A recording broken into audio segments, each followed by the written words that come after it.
There's a fascinating moment in American history concerning the Gettysburg Address. At the dedication ceremony in Gettysburg, the featured speaker was the famous orator Everett. He spoke for nearly 2 hours. In that day, that was normal. People were accustomed to long speeches, lengthy sermons, extended public debates. In that day, there were no phones, no television, and no endless stream of distractions. Listening was part of the culture. Then President Abraham Lincoln stood to speak. Just over 2 minutes, a few hundred words. Yet today, almost no one remembers Everett's speech, while millions still know Lincoln's words, government of the people, by the people, and for the people. Why? Because people may endure many words, but they remember truth spoken with clarity. As I've grown older, I've come to appreciate a lesson hidden in that moment. Impact is not always found in saying more. Often, it is found in saying less, but saying what matters. When we're uncertain, we tend to explain everything. When we're anxious, we fill the silence. When we're trying to prove ourselves, we often use more words than necessary. But wisdom has a different rhythm. Scripture repeatedly points us toward the power of simple truth. Jesus often taught in short, memorable statements. Follow me. I am the bread of life.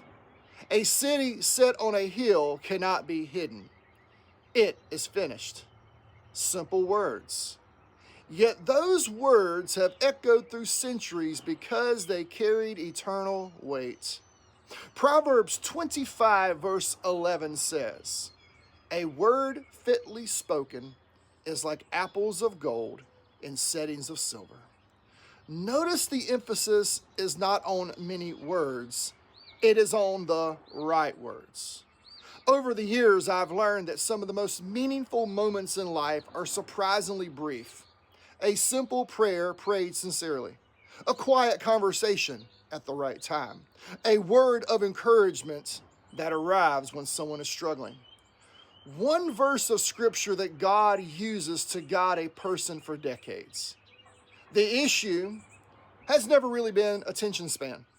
People will always carry and they'll make time for what carries meaning.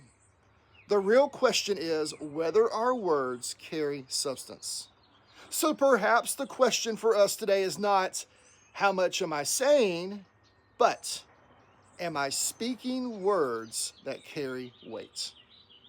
Because words that are true, gracious, and grounded in God often outlive the moment in which they are spoken.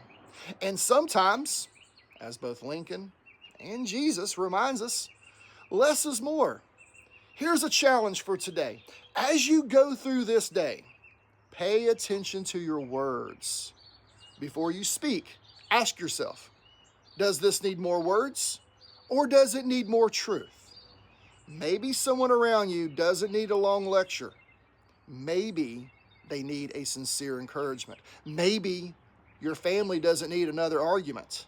Maybe they need a gentle response. Maybe your prayer life doesn't need eloquent speeches. Maybe it simply just needs an honest conversation with God.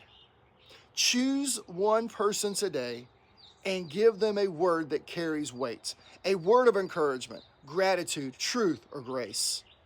Because long after most conversations are forgotten, God often uses a few well-spoken words to leave a lasting impact. Let your speech always be with grace, seasoned with salt. Colossians 4 verse 6. Sometimes the most powerful words are not the most numerous, but the most meaningful.